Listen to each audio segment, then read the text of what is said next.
ವಂದನೆಗಳು. ವಂದನೆಗಳು. ಪ್ರಾರ್ಥನೆ ಮಾಡಿಕೊಂಡು ಪ್ರಾರಂಭ ಮಾಡೋಣ ಪ್ರಿಯರೇ. ನಮ್ಮನ್ನು ಬಹಳವಾಗಿ ಪ್ರೀತಿ ಮಾಡಿದಂತ ಪ್ರಿಯ ಪರಲೋಕದಲ್ಲಿರುವ ನಮ್ಮ ತಂದೆಯೇ, ನಿಮ್ಮ ನಾಮಕ್ಕೆ ಸ್ತೋತ್ರವಾಗಲಿ ತಂದೆ. ನಾವು ಜೀವಂತವಾಗಿ ಇದ್ದೀವಿ ಅಂದ್ರೆ ಅದು ನಿಮ್ಮ ಕೆಲಸ ಕಾರ್ಯಗಳ ನಾವು ಮಾಡ್ಬೇಕಾಗಿದೆ ತಂದೆ. ಅದಕ್ಕೆ ನಾವು ಜೀವಂತವಾಗಿದ್ದೀವಿ.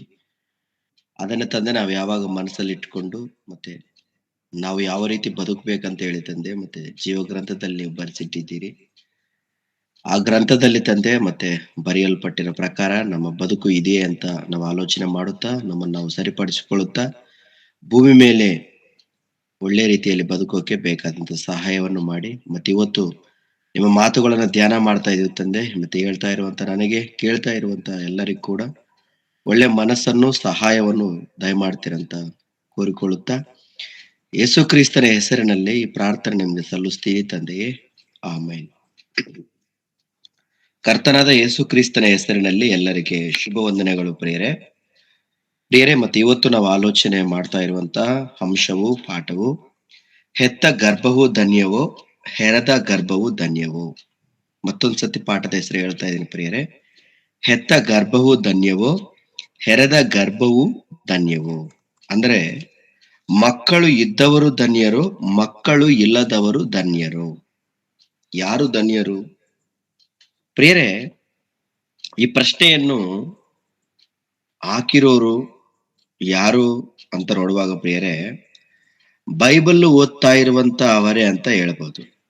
ಯಾಕಂದ್ರೆ ಈ ಪ್ರಶ್ನೆಗಳು ಅಂದ್ರೆ ಮಕ್ಕಳು ಇದ್ದವರು ಧನ್ಯರೋ ಇಲ್ಲದವರು ಧನ್ಯರೋ ಎಂಬ ಈ ಪ್ರಶ್ನೆ ಬೈಬಲ್ ಅಲ್ಲಿ ನಾವು ನೋಡ್ತಾ ಇರುವಾಗ ಈ ಎರಡು ಮಾತುಗಳು ಕೂಡ ಬೈಬಲ್ ಅಲ್ಲೇ ಬರೆಯಲ್ಪಟ್ಟಿದೆ.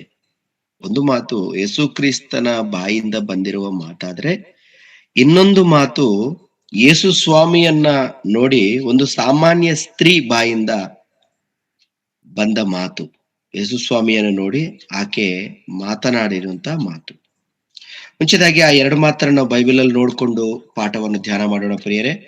ಮುಂಚಿತವಾಗಿ ಯೇಸು ಕ್ರಿಸ್ತನು ನುಡಿದ ಆ ಮಾತನ್ನು ನಾವು ನೋಡೋದಾದ್ರೆ, ಲೂಕನ ಬರೆದ ಸುವಾರ್ತೆ 23ನೇ ಅಧ್ಯಾಯ 27-28 ವಚನಗಳು ಪ್ರಿಯರೇ. ಲೂಕನ ಬರೆದ ಸುವಾರ್ತೆ 23ನೇ ಅಧ್ಯಾಯ 27-28 ವಚನಗಳನ್ನು ಓದೋಣ. ಜನರು ಸ್ತ್ರೀಯು ದೊಡ್ಡ ಗುಂಪಾಗಿ ಆತನ ಹಿಂದೆ ಬಂದರು. ಆ ಸ್ತ್ರೀಯು ಎದೆ ಬಡಿದುಕೊಳ್ಳುತ್ತಾ ಆತನ ವಿಷಯದಲ್ಲಿ ಗೋಳಾಡುತ್ತಾ ಇದ್ದರು. ಯೇಸು ಅವರ ಕಡೆಗೆ ತಿರುಗಿಕೊಂಡು, ಯೆರೂಸಲೇಮಿನ ಸ್ತ್ರೀಯರೇ, ನನಗೋಸ್ಕರ ಅಳಬೇಡಿರಿ, ನಿಮಗೋಸ್ಕರವೂ ನಿಮ್ಮ ಮಕ್ಕಳಿಗೋಸ್ಕರವೂ ಅಳಿಯಿರಿ. ಯಾಕಂದರೆ ಬಂಜೆಯರು, ಬಸುರಾಗದವರು, ಮೊಲೆ ಕುಡಿಸಿದವರು ಧನ್ಯರು ಎಂದು ಜನರು ಹೇಳುವ ದಿವಸಗಳು ಬರುತ್ತವೆ. ಆ ಕಾಲದಲ್ಲಿ ಜನರು ಸಾಕು ಪ್ರಿಯ. ಇಲ್ಲಿ ನೋಡಿ ಪ್ರಿಯರೇ, ಒಂದು ಆಶ್ಚರ್ಯವಾದ ಮಾತು ಕ್ರಿಸ್ತನ ಬಾಯಿಂದ ಬರುವುದು ನಾವು ನೋಡ್ತಾ ಇರ್ತೀವಿ. ಏನಂತ ಹೇಳ್ತಾ ಇದ್ದಾನೆ 29ನೇ ವಚನದಲ್ಲಿ? ಯಾಕಂದರೆ ಬಂಜೆಯರು, ಬಸುರಾಗದವರು, ಮಲೆ ಕುಡಿಸದವರು ಧನ್ಯರು ಎಂದು ಜನರು ಹೇಳುವ ದಿವಸಗಳು ಬರುತ್ತದೆ. ಅಂದ್ರೆ ಬಂಜೆಯರು ಅಂದ್ರೆ, ಬಸುರಾಗದವರಂದ್ರೆ, ಮಲೆ ಕುಡಿದವರು ಅಂದ್ರೆ ಮಕ್ಕಳು ಇಲ್ಲದವರು, ಇವರು ಧನ್ಯರು ಅಂತ ಹೇಳಿ ಯೇಸು ಸ್ವಾಮಿ ಮತ್ತೆ ಈ ಕಾಲ ಬರುತ್ತದೆ ಅಂತ ಹೇಳ್ತಾ ಇದ್ದಾನೆ. ಮತ್ತೊಂದು ಮಾತನ್ನು ಕೂಡ ನಾವು ನೋಡೋಣ ಪ್ರಿಯರೇ. ಅಂದ್ರೆ ಸಾಮಾನ್ಯ ಸ್ತ್ರೀ ಬಾಯಿಂದ ಬಂದಂತಹ ಮಾತನ್ನು ಕೂಡ ನಾವು ನೋಡೋದಾದ್ರೆ, ಅದೇ ಲೂಕನ ಬರೆದ ಸುವಾರ್ತೆಯಲ್ಲಿ, ಲೂಕನ ಬರೆದ ಸುವಾರ್ತೆ 11ನೇ ಅಧ್ಯಾಯ 27ನೇ ವಚನವನ್ನು ನಾವು ಓದೋಣ ಪ್ರಿಯರೇ.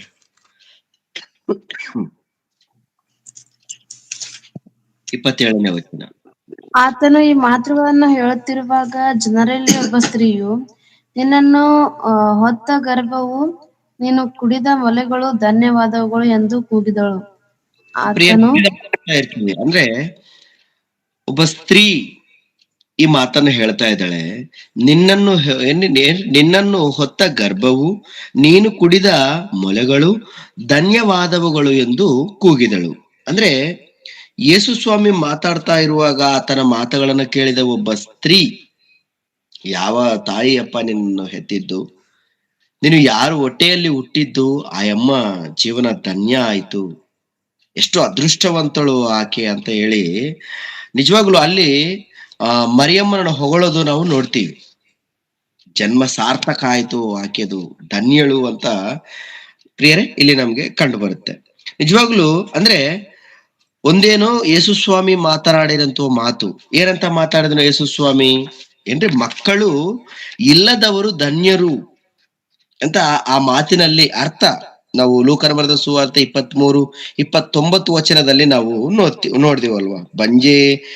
ಬಂಜೆಯರೆಂದರು, ಬಸುರಾಗದವರೆಂದರು, ಈ ರೀತಿ ಹೇಳ್ತಾರಲ್ವಾ? ಇವರು ಧನ್ಯರು ಎಂಬ ಕಾಲ ಬರುತ್ತೆ ಅಂತ ಹೇಳ್ತಾನೆ. ಇಲ್ಲಿ ಒಬ್ಬ ಸ್ತ್ರೀಯನ್ನು ನಾವು ನೋಡಿದ್ರೆ ಕೂಡ ಏನ್ರಿ, ನಿನ್ನ ಹೊತ್ತ ಗರ್ಭವು, ನೀನು ಕುಡಿದ ಮೊಲೆಗಳು ಧನ್ಯವಾದವುಗಳು ಎಂದು ಕೂಗಿದಳು. ಈ ಎರಡು ಮಾತನ್ನು ನಾವು ಬೈಬಲಲ್ಲೂ ನೋಡಿದ್ದೀವಿ ನಿಜವಾಗ್ಲು. ಮತ್ತೆ ಈ ಒಂದು ಆ 2 ಅಧ್ಯಾಯಗಳಲ್ಲಿ, ಅಂದ್ರೆ ಇವಾಗ ನಾವು ನೋಡಿದಂತ 11ನೇ ಅಧ್ಯಾಯಗಳಲ್ಲಿ ಹೆತ್ತ ಗರ್ಭವು ಧನ್ಯವು ಆತರ ಕಾಣಿಸ್ತಾ ಇದೆ. ಅದೇ ರೀತಿ 23ನೇ ಅಧ್ಯಾಯ 29ನೇ ವಚನದಲ್ಲಿ ಹೆರದ ಗರ್ಭವು ಧನ್ಯವು, ಈ 2 ಮಾತುಗಳು ನಮಗೆ ಕಾಣಿಸ್ತಾ ಇದೆ. ಇಷ್ಟಕ್ಕೆ ಪ್ರಿಯರೇ, ಯಾವ ಗರ್ಭವು ಧನ್ಯವು? ಹೆತ್ತವರು ಧನ್ಯರು, ಹೆರದೇ ಇರುವವರು ಧನ್ಯರು. ಒಂದು ವೇಳೆ ಹೆರದೇ ಇರುವವರೇ ಧನ್ಯರು ಅಂತ ಅಂದುಕೊಂಡ್ರೆ, ಲೋಕದಲ್ಲಿ ಪ್ರಿಯರೇ ಹೆತ್ತಿದವರೇ ಜಾಸ್ತಿ ಇರ್ತಾರೆ, ಅಂದ್ರೆ ಮಕ್ಕಳಿದ್ದವರೇ ಜಾಸ್ತಿ ಇರ್ತಾರೆ. ಮತ್ತೆ ಮಕ್ಕಳು ಇಲ್ಲದವರು ಧನ್ಯರು ಅಂತ ನಾವು ಒಂದ್ ವೇಳೆ ಅಂದುಕೊಂಡ್ರೆ, ಮಕ್ಕಳು ಇದ್ದವರೇ ಜಾಸ್ತಿ ಜನ ಇದ್ದಾರೆ. ಮತ್ತೆ ಇವರೆಲ್ಲರೂ ಧನ್ಯರು ಅಲ್ವಾ? ಮತ್ತೆ ಧನ್ಯರು ಅಲ್ಲಂದ್ರೆ ಯಾಕೆ ಮಕ್ಕಳನ್ನು ಕೊಡ್ತಾ ಇದ್ದಾನೆ? ಏನ್ ಪ್ರಿಯರೇ, ಒಂದು ವೇಳೆ ಈ ಸ್ತ್ರೀಯು, ಆಕೆ ಮಾತು ನಿಜವಾದ್ರೆ, ಒಂದ್ ವೇಳೆ ಮಕ್ಕಳು ಇಲ್ಲದವರು ಧನ್ಯರು ಏನ್ರಿ, ಒಂದ್ ವೇಳೆ ಆ ಸ್ತ್ರೀ ಅನ್ನೋ ಪ್ರಕಾರ ಇದ್ರೆ ಓಕೆ, ಮಕ್ಕಳ ಇದ್ದವರೆಲ್ಲರೂ ಧನ್ಯರೇ ಅನ್ಕೊಳ್ಳೋಣ. ಮತ್ತೆ ಮಕ್ಕಳು ಇಲ್ಲದವರು, ಅವ್ರು ಶಾಪಗ್ರಸ್ತರ? ಅವ್ರ ಗರ್ಭವು ಯಾಕೆ ಧನ್ಯವಲ್ಲ? ಪ್ರಿಯರೇ, ಈ ರೀತಿ ನಾವು ಆಲೋಚನೆ ಮಾಡೋಣ. ಈ ಎರಡು ಭಾಗವಾಗಿ, ಅಂದ್ರೆ ಮಕ್ಕಳು ಇದ್ದವರು ಧನ್ಯರು, ಮಕ್ಕಳು ಇಲ್ಲದವರು ಧನ್ಯರು. ಪ್ರಿಯರೇ, ಮುಂಚಿತಾಗಿ ಪ್ರಿಯರೇ, ಮಕ್ಕಳು ನಮ್ಗೆಲ್ಲರಿಗೂ ಗೊತ್ತು. ಮಕ್ಕಳೆಂದು ಕೂಡ್ಲೇನೆ ಇದು ದೇವರು ಕೊಡುವಂತ ಒಂದು ಬಹುಮಾನವು. ಅದಕ್ಕೆ ನಾವು ಓದ್ಕೊಳ್ತೀವಿ ಕೀರ್ತನೆಗಳ ಗ್ರಂಥ 127ನೇ ಕೀರ್ತನೆ 3ನೇ ವಚನದಲ್ಲಿ ನಾವು ಓದ್ತೀವಿ, ಪುತ್ರ ಸಂತಾನವು ಯೆಹೋವನಿಂದ ಬಂದ ಸ್ವಾಸ್ಥ್ಯವು, ಗರ್ಭಫಲವು ಆತನ ಬಹುಮಾನವೇ ಅಂತ ನಾವು ಓದ್ಕೊಳ್ತೀವಿ. ಪ್ರಿಯರೇ, ಅಂದ್ರೆ ಮಕ್ಕಳು ದೇವರು ಅನುಗ್ರಹಿಸುವ ಸ್ವಾಸ್ಥ್ಯವು. ಪ್ರಿಯರೇ, ಮಕ್ಕಳನ್ನು ಯಾರು ಕೊಡಬಲ್ಲರು ಅಂದ್ರೆ ದೇವರು ಮಾತ್ರವೇ ಕೊಡಬಲ್ಲನು. ದೇವರಿಂದಲ ಮಾತ್ರವೇ ಮಕ್ಕಳನ್ನು ನಾವು ಹೊಂದ್ಕೊಳ್ತೀವಿ. ಒಂದ್ ವೇಳೆ ದೇವರು ಕೊಡಲ್ವಾ? ಏನ್ರಿ, ದೇವರು ಕೊಡದೆ ಹೋದರೆ ಗರ್ಭಫಲವನ್ನು ಯಾರು ಕೂಡ ಹೊಂದಲಾರರು. ಮಕ್ಕಳನ್ನು ದೇವರ ಮಾತ್ರವೇ ಕೊಡ್ತಾನೆ ಅಂತ ಹೇಳಿ ಬೈಬಲ್ ನಾವು ಸ್ವಲ್ಪ ಮಾತುಗಳನ್ನು ನೋಡೋಣ ಪ್ರಿಯರೇ. ಯಾಕಂದ್ರೆ ಬೈಬಲ್ನಲ್ಲಿ ಅನೇಕ ಸಾಕ್ಷ್ಯಾಧಾರಗಳಿದ್ದಾವೆ. ಕೇವಲ ದೇವರು ಮಾತ್ರನೇ ಮಕ್ಕಳನ್ನು ಕೊಡ್ತಾನೆ. ಈ ಪ್ರಪಂಚದಲ್ಲಿ ಅಂದುಕೊಳ್ತಾ ಏನ್ರಿ, ಏನಂತ ಅಂದುಕೊಳ್ತಾರೆ? ದೇವ್ರು ಕೊಡ್ತಾನ? ಇಲ್ಲ, ಒಂದು ತಂದೆ ತಾಯಿ ಅವರ ಆವೇಶ ಏನ್ರಿ, ಮದುವೆನಾದ ನಂತರ ಅವ್ರ ಇಚ್ಛೆ ಪ್ರಕಾರ ಮಕ್ಕಳು ಹುಡ್ತಾರೆ, ದೇವರ ಸಂಕಲ್ಪ ಇದ್ರಲ್ಲಿ ಇಲ್ಲ ಅಂತ ಒಬ್ಬ ಸೈಂಟಿಸ್ಟ್ ಹೇಳ್ಕೊಳ್ತಾನೆ. ಏನ್ರಿ, ದೇವರ ಪ್ರಮೇಯ ಇಲ್ಲ ಅಂತ ಹೇಳ್ತಾನೆ. ಇದ್ರ ಮಕ್ಕಳ ಹಿಂದ್ಗಡೆ ದೇವರ ಹಸ್ತ ಇಲ್ಲ ಏನ್ರಿ, ಈ ರೀತಿ ಹುಚ್ಚಾಗಿ ಮಾತನಾಡುತ್ತಾ ದೇವರೇ ಇಲ್ಲ ಅಂತ ಹೇಳ್ಕೊಳ್ತಾರೆ ತುಂಬಾ ಜನ. ಆದ್ರೆ ನಾವು ಬೈಬಲ್ ಅಲ್ಲಿ ನೋಡ್ತೀವಿ ಪ್ರಿಯರೇ, ಎಷ್ಟೋ ಆಧಾರಗಳು, ದೇವರಿಂದಲೇ ಮಕ್ಕಳು ಸಾಧ್ಯ. ನಾವು ನೋಡೋಣ, ಆದಿಕಾಂಡ 4ನೇ ಅಧ್ಯಾಯ ಪ್ರಾರಂಭ ವಚನ.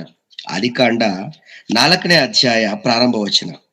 ಆದಾಮನು ತನ್ನ ಹೆಂಡತಿಯಾದ ಹವ್ವಳನ್ನು ಕೂಡಲು ಆಕೆ ಗರ್ಭಿಣಿಯಾಗಿ ಕೈಯಿನನ್ನು ಹೆತ್ತು ಯೆಹೋವಿನ ಅನುಗ್ರಹದಿಂದ ಗಂಡು ಮಗುನನ್ನು ಪಡೆದಿದ್ದೇನೆ ಎಂದು ಹೇಳಲು. ಇಲ್ಲಿ ನೋಡಿ ಪ್ರಿಯರೇ, ಅಂದ್ರೆ ಇಲ್ಲಿ ಏನಂತ ಬರೆಯಲ್ಪಟ್ಟಿದೆ? ಆದಿ ದಂಪತಿಗಳು ಅಂದ್ರೆ ಮೊದಲನೆಯ ಸಂತಾನವಾದ ಕಯ್ಯೇನು ಏನ್ರಿ, ಆದಿ ದಂಪತಿಗಳ ಮೊದಲನೆಯ ಸಂತಾನ ಯಾರು? ಕಯ್ಯನಲ್ವಾ? ಈ ಕಯ್ಯನು ಹುಟ್ಟಿದಾಗ ಏನ್ರಿ ಅವಳು ಹೇಳಿರುವಂತ ಮಾತು ಯೆಹೋವನ ಅನುಗ್ರಹದಿಂದ, ಅಂದ್ರೆ ದೇವರ ಒಂದು ಅನುಗ್ರಹದಿಂದ ಗಂಡು ಮಗುವನ್ನು ನಾನು ಪಡೆದಿದ್ದೇನೆ, ಹೆತ್ತಿದ್ದೇನೆ. ಅಂದ್ರೆ ಪ್ರಾರಂಭದಲ್ಲಿ ಹವ್ವ ಅಂದ್ರೆ ಯಾರು ಏನ್ರಿ? ಈ ಜಗತ್ತಿನಲ್ಲಿ ಇರುವವರಿಗೆಲ್ಲರಿಗೆ ತಾಯಿ ಅಷ್ಟೇ ಅಲ್ವಾ? ಮತ್ತೆ ಆಕೆ ಕೊಡುವಂತ ಸಾಕ್ಷ್ಯ ಏನ್ ಗೊತ್ತಾ? ಸಾಕ್ಷಿ. ಆಕೆ ಹೇಳುವಂತ ಸಾಕ್ಷಿ ಅಂದ್ರೆ ಏನಂತ ಹೇಳ್ತಾ ಇದ್ದಾಳೆ? ದೇವರೇ ಮಕ್ಕಳನ್ನು ಕೊಡ್ತಾ ಇದ್ದಾರೆ, ಯೆಹೋವನಿಂದಲೇ, ಆತನ ಒಂದು ಅನುಗ್ರಹದಿಂದಲೇ ನನಗೊಂದು ಮಗು ಆಯ್ತು ಅಂತ ಇಲ್ಲಿ ಹೇಳ್ತಾ ಇದ್ದಾಳೆ. ಅಂದ್ರೆ ಮಕ್ಕಳನ್ನು ದೇವರು ಮಾತ್ರವೇ ಕೊಡ್ತಾರೆ, ಕೊಡಬಲ್ಲನು ಅಂತ ಇಲ್ಲಿ ನಮ್ಗೆ ಕಾಣ್ತದೆ. 30ನೇ ಅಧ್ಯಾಯ ನೋಡಿ, ಅದೇ ಆದಿಕಾಂಡ 30ನೇ ಅಧ್ಯಾಯ ಪ್ರಾರಂಭ ವಚನದಲ್ಲಿ ಕೂಡ ನಾವು ನೋಡೋದಾದ್ರೆ ಇಲ್ಲಿ ರಾಹೇಳಲು ನಮಗ್ ಕಾಣ್ತಾಳೆ ಏನ್ರಿ? ಆದಿಕಾಂಡ 30ನೇ ಅಧ್ಯಾಯ 30 ಏನ್ರಿ 30ನೇ ಅಧ್ಯಾಯ 1ನೇ ವಚನ. ರಾಹೇಳಲು ತಾನು ಮಕ್ಕಳನ್ನು ಹೆರದ ಇರುವುದನ್ನು ನೋಡಿ ತನ್ನ ಅಕ್ಕನ ಮೇಲೆ ಹೊಟ್ಟೆ ಕಿಚ್ಚು ಪಟ್ಟು ಯಾಕೋಬನಿಗೆ ಮಕ್ಕಳನ್ನು ನನಗೆ ಕೊಡು, ಇಲ್ಲದಿದ್ದರೆ ಸಾಯುವೆನು ಎಂದು ಹೇಳಿದಳು. ಇಲ್ಲಿ ನೋಡಿ ಪ್ರಿಯರೇ ಏನ್ರಿ, ನಿಮಗ್ ಗೊತ್ತು ಈ ಸಂದರ್ಭ. ಯಾಕೋಬನು ಏನ್ರಿ ಮದುವೆ ಮಾಡ್ಕೊಂತಹ ರಾಹೇಳು, ಮುಂಚೆ ಮದುವೆ ಮಾಡ್ಕೊಂಡಂತಹ ಲೇಯಳು. ನಿಜವಾಗ್ಲೂ ಲೇಯಾಳಿಗೆ ಮಕ್ಕಳಾಗ್ತಾರೆ. ಪ್ರೀತಿ ಮಾಡಿ 14 ವರ್ಷ ಆಕೆಗೋಸ್ಕರ ಕಷ್ಟಪಟ್ಟು ಆಕೆನ ಮದುವೆ ಮಾಡ್ಕೊಂಡ್ರೆ ಆಕೆಗೆ ಮಕ್ಕಳಾಗಿಲ್ಲ, ರಾಹೇಲಮ್ಮ ಏನ್ರಿ ರಾಹೇಳಿಗೆ. ನಿಜವಾಗ್ಲೂ ಇಲ್ಲಿ ನೋಡೋದಾದ್ರೆ ಮಕ್ಕಳಾಗಿರುವಂತಹ ಲೇಯನನ್ನು ನೋಡಿ ಹೊಟ್ಟೆ ಕಿಚ್ಚು ಪಡ್ತಾಳೆ ಏನ್ರಿ. ಹೊಟ್ಟೆ ಕಿಚ್ಚು ಪಟ್ಟು ಯಾಕೋಬನ ಹತ್ರ ಬಂದು ನನಗೆ ಮಕ್ಕಳನ್ನು ಕೊಡು, ಇಲ್ಲದಿದ್ರೆ ನಾನು ಸಾಯ್ತೀನಿ ಅಂತ ಇಲ್ಲಿ ಹೇಳ್ತೀನಿ. ಅಂದ್ರೆ ನಿಜವಾಗ್ಲೂ ಮಕ್ಕಳು ಕೊಡುವುದು ಅದು ಗಂಡಸರ ಕೈಯಲ್ಲಿದೆಯಾ? ಮಕ್ಕಳನ್ನು ಕೊಡುವುದು ಅದು ಹೆಂಗಸರ ಕೈಯಲ್ಲಿದೆಯಾ? ಏನ್ರಿ ನಿಜವಾಗ್ಲೂ ಇಲ್ಲಿ ಮಾತನಾಡ್ತಿರುವಂತ ಮಾತು ನಾವು ನೋಡೋದಾದ್ರೆ ನಾವು ಅರ್ಥ ಮಾಡ್ಕೊಂಡ್ರೆ ಪ್ರಿಯರೇ, ಯಾಕೋಬನು ಅಂತಾನೆ 2ನೇ ವಚನದಲ್ಲಿ, ಅವನು ಆಕೆಯ ಮೇಲೆ ಕೋಪಗೊಂಡು, ಯಾಕೆ ಕೋಪ? ದೇವರು ನಿನಗೆ ಮಕ್ಕಳನ್ನು ಕೊಡದೆ ಹೋದ ಮೇಲೆ ಕೊಡಲಿಕ್ಕೆ ನನ್ನಿಂದ ಆಯ್ತು ಅಂದನು. ಅಂದ್ರೆ ಯಾಕೋಬನು ರಾಹೇಳ ಮೇಲೆ ಕೋಪಗೊಂಡು, ನಾನು ನಿನಗೆ ಗರ್ಭಫಲವನ್ನು ಕೊಡೋದಿಕ್ಕೆ ನಾನೇನು ದೇವರ? ನನ್ ಕೈಲಿ ಆಗತ್ತಾ? ಅದು ನನ್ನಿಂದ ಆಗದು, ದೇವರ ಕೈಲಿ ಮಾತ್ರ ಸಾಧ್ಯ ಅಂತ ಹೇಳಿ ಈ ಮಾತಿನಲ್ಲಿ ನಮ್ಗೆ ಕಂಡು ಬರುತ್ತೆ ಪ್ರಿಯರ. ಅಂದ್ರೆ ಗರ್ಭಫಲವು ಅಂದ್ರೆ ಪುತ್ರ ಸಂತಾನವು ಯಾರು ಕೊಡುವಂತದ್ದು ಅಂತ ನಾವು ನೋಡುವಾಗ ಪ್ರಿಯರೇ, ಅದು ದೇವರು ಕೊಡುವಂತದ್ದು ಏನ್ರಿ. ಆ ದಿನದಿಂದ ರಾಹೇಳಲು ದೇವರನ್ನು ಕೇಳ್ಕೊಳ್ತಾಳೆ, ದೇವರೇ ನನಗೆ ಪುತ್ರ ಸಂತಾನ ಬೇಕಪ್ಪ ಅಂತ. ನಾವು ಅದೇ 30ನೇ ಅಧ್ಯಾಯದಲ್ಲಿ 22ನೇ ವಚನದಲ್ಲಿ ನಾವು ನೋಡೋದಾದ್ರೆ, ಆಮೇಲೆ ದೇವರು ರಾಹೇಳನನ್ನು ನೆನೆಸಿಕೊಂಡು ಆಕೆಯ ಮೊರೆಯನ್ನು ಕೇಳಿ ಆಕೆಗೆ ಮಕ್ಕಳಾಗುವಂತೆ ಮಾಡಿದನು ಏನ್ರಿ. ಅಷ್ಟರವರೆಗೆ ಮುಚ್ಚಲ್ಪಟ್ಟ ರಾಹೇಳಲ ಗರ್ಭವು ದೇವರು ನಂತರ ತೆಗೆದಿದ್ದಾನೆ ಏನ್ರಿ. ನಿಜವಾಗ್ಲೂ ಆಗ ದೇವರನ್ನು ಕೇಳಿಕೊಂಡಾಗ ರಾಹೇಳಲು ಗರ್ಭವತಿಯಾಗಿ ಮಕ್ಕಳನ್ನು ಹೆತ್ತಳು. ಅಂದ್ರೆ ಗರ್ಭಫಲವನ್ನು ಕೊಡಬೇಕು ಅಂದ್ರೆ ಯಾರಿಂದ ಮಾತ್ರ ಸಾಧ್ಯ? ಅದು ದೇವರಿಂದಲೇ ಸಾಧ್ಯ. ಅಂದ್ರೆ ಗರ್ಭವನ್ನು ಮುಚ್ಚುವುದು ಆತನೇ, ತೆರೆಯುವುದು ಆತನೇ. ಆತರ ಬೇಕಾದ್ರೆ ಮುಚ್ತಾನೆ ಏನ್ರಿ, ಆತರ ಬೇಕಾದ್ರೆ ತೆರಿತಾನೆ. ನಾವು ಮತ್ತೊಂದು ಸಂದರ್ಭವನ್ನು ಕೂಡ ನಾವು ನೋಡೋದಾದ್ರೆ ಏನ್ರಿ, ಆದಿಕಾಂಡ 25ನೇ ಅಧ್ಯಾಯ 21ನೇ ವಚನದಲ್ಲಿ ಕೂಡ ನಾವು ನೋಡೋದಾದ್ರೆ ಇದೇ ರೀತಿ, ಅಂದ್ರೆ ಇಲ್ಲಿ ಯಾವ ರೀತಿ ಯಾಕೋಬನ ಚರಿತ್ರದಲ್ಲಿ ನಾವು ರಾಹೇಳು ಯಾಕೋಬನ ಚರಿತ್ರದಲ್ಲಿ ನೋಡಿದೆವೋ ಅದೇ ರೀತಿಯಲ್ಲಿ ಪ್ರಿಯರೇ ಈ ಯಾಕೋಬನ ತಂದೆಯಾದ ಇಸಾಕನ ಚರಿತ್ರೆಯಲ್ಲಿ ಕೂಡ ನಾವು ನೋಡ್ತೀವಿ. ಆತರ ಒಂದು ಇತಿಹಾಸದಲ್ಲಿ ನಾವು ನೋಡ್ತೀವಿ. 25-21 ವಚನ. ಇಸಾಕನು ತನ್ನ ಹೆಂಡತಿ ಬಂಜೆಯಾಗಿರಲಾಗಿ ಅವನು ಆಕೆಗೋಸ್ಕರ ಯೆಹೋವನನ್ನು ಬೇಡಿಕೊಂಡನು. ಇಲ್ಲಿ ನೋಡಿ ಪ್ರಿಯರೇ, ಅಂದ್ರೆ ಈ ಒಂದು ಇಸಾಕನ ಹೆಂಡತಿ ಅಂದ್ರೆ ರಿಬಕಾಳ ಗರ್ಭವು ಕೂಡ ದೇವರು ಮುಚ್ಚಿದ್ದಾನೆ. ಮಕ್ಕಳಾಗ್ತಾ ಇಲ್ಲ ಪ್ರಿಯರೇ. ಅಯ್ಯೋ ಯಾಕೆ ಮಕ್ಕಳಾಗ್ತಾ ಇಲ್ಲ ಎಷ್ಟೋ ದಿನ ನೋಡಿದ್ದಾರೆ. ಆವಾಗ ಇಸಾಕನು ಪ್ರಾರ್ಥನೆ ಮಾಡ್ತಾ ಇದ್ದಾನೆ, ದೇವರಿಗೆ ಪ್ರಾರ್ಥನೆ ಮಾಡಿದ್ದಾನೆ, ರಿಬ್ಕಾಳ ವಿಷಯದಲ್ಲಿ ದೇವರನ್ನು ಬೇಡಿಕೊಂಡಿದ್ದಾನೆ. ಅವಾಗ ಏನಾಗುತ್ತೆ ಏನ್ರಿ, ರಿಬ್ಕಾಳು ಗರ್ಭವತಿಯಾಗಿ ಮಕ್ಕಳನ್ನು ಏನ್ರಿ ಮತ್ತೆ ಅಲ್ಲಿ ಪಡೆದವಳ ತರ ನಾವು ನೋಡ್ಕೊಳ್ತೀವಿ ಪ್ರಿಯರೇ. ಅಂದ್ರೆ ಮಕ್ಕಳು ಆಗ್ತಾರೆ. ದೇವರು ಗರ್ಭವನ್ನು ಏನ್ರಿ ತೆರಿತಾನೆ. ಅಂದ್ರೆ ಮುಚ್ಚುವವನು ಆತನೇ, ತೆರೆಯುವವನು ಆತನೇ. ನಾವು ಮೊದಲನೇ ಸಂವೇಲನ ಗ್ರಂಥ 1ನೇ ಅಧ್ಯಾಯ 7, 8, 9, 10 ವಚನಗಳನ್ನು ನಾವು ನೋಡ್ತಾ ಬಂದ್ರೆ ಅಲ್ಲಿ ಕೂಡ ನಮಗೆ ಹಣ್ಣಲು ಕಾಣ್ತಾಳೆ. ಏನ್ರಿ, ಎಲ್ಕಾನ ಹಣ್ಣ ಅಂತ ದಂಪತಿಗಳು ನಮ್ಗೆ ಕಾಣ್ತಾರೆ. ಮತ್ತೆ ನಿಜವಾಗ್ಲೂ ಆ ಹಣ್ಣ ಯಾವ ರೀತಿ ಇರ್ತಾಳೆ? 8ನೇ ವಚನದಿಂದ ಓದಿ ಪ್ರಿಯರೇ.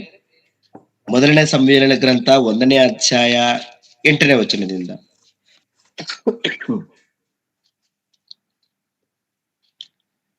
ನೋಡಿ ಪ್ರಿಯರೇ, 8ನೇ ವಚನದಿಂದ.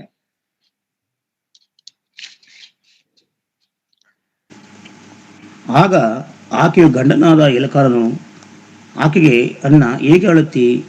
ಉಣದಿರುವುದೇಕೆ ಕಾರಣ? ನೀನು ವ್ಯಸನಗೊಳ್ಳುವುದೇಕೆ?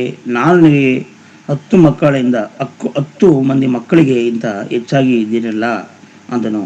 ಆಗ ಅವರು ಸಿಲೋವಿನಲ್ಲಿ ಅನ್ನಪಾರಗಳನ್ನು ತೆಗೆದುಕೊಂಡ ಮೇಲೆ ಅನ್ನಳು ಎದ್ದು ಯಾಜಕರಾದ ಎಲಿಯ ಯೆಹೋವನ ಮಂದಿರದವರದ ನಿಲುಪಟ್ಟಿಗಳ ಬಳಿಯಲ್ಲಿ ಒಂದು ಪೀಠದ ಮೇಲೆ ಕೂತುಕೊಂಡಿರುವಾಗ ಹೋಗಿ ಬಹು ದುಃಖದಿಂದ ಕಣ್ಣೀರು ಸುರಿಸುತ್ತಾ, ಯೆಹೋವನನ್ನು ಕುರಿತು, ಸೇನಾಸನಾದ ಯೆಹೋವನೇ, ನಿನ್ನ ದಾಸ್ಯ ದುಃಖವನ್ನು ಪರಾಮರಿಸು.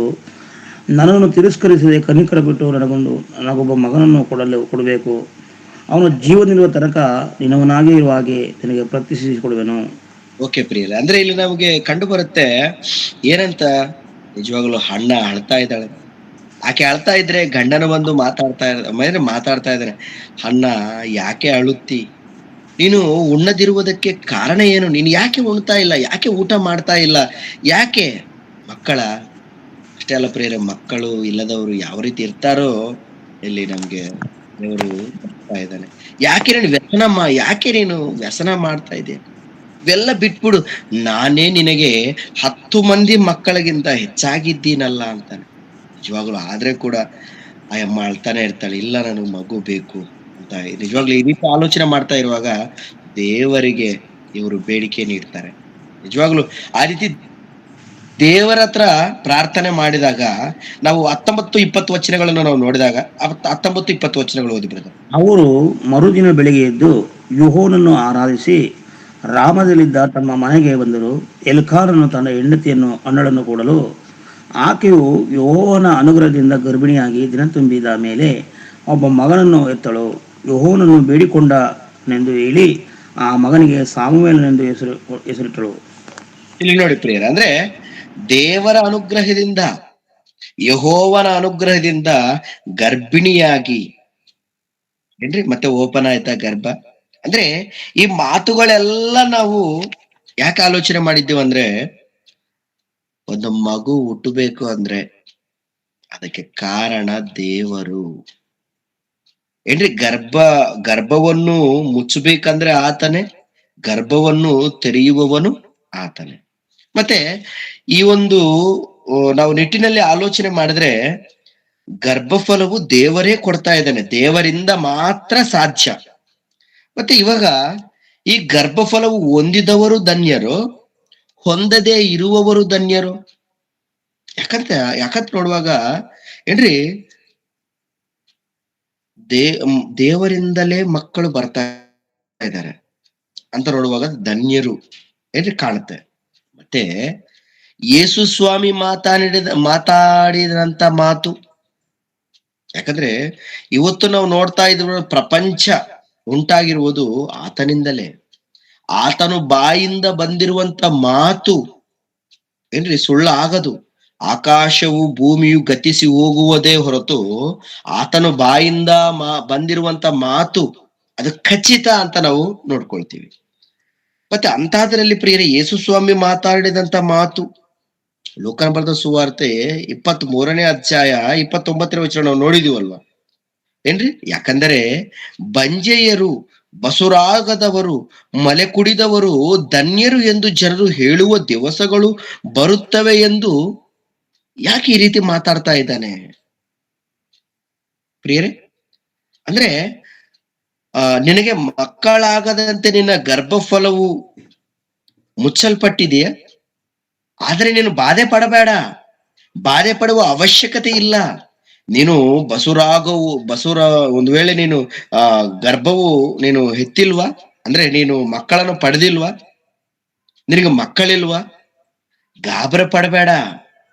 ಏನೋ ಹೇಳ್ತಾ ಇದ್ದಾರೆ ದೇವರು, ಮಕ್ಕಳಿಲ್ಲ ನಾನು ಏನು ಈ ಶಾಪಗ್ರಸ್ತಳು. ಯಾಕಂದ್ರೆ ಮಕ್ಕಳಿಲ್ಲದವರ ಪ್ರಪಂಚ ಯಾವ ರೀತಿ ನೋಡುತ್ತೆ ಪ್ರಿಯರೇ, ಯಾವ ರೀತಿ ಮಾತನಾಡುತ್ತೆ ಅವ್ರ ಬಗ್ಗೆ.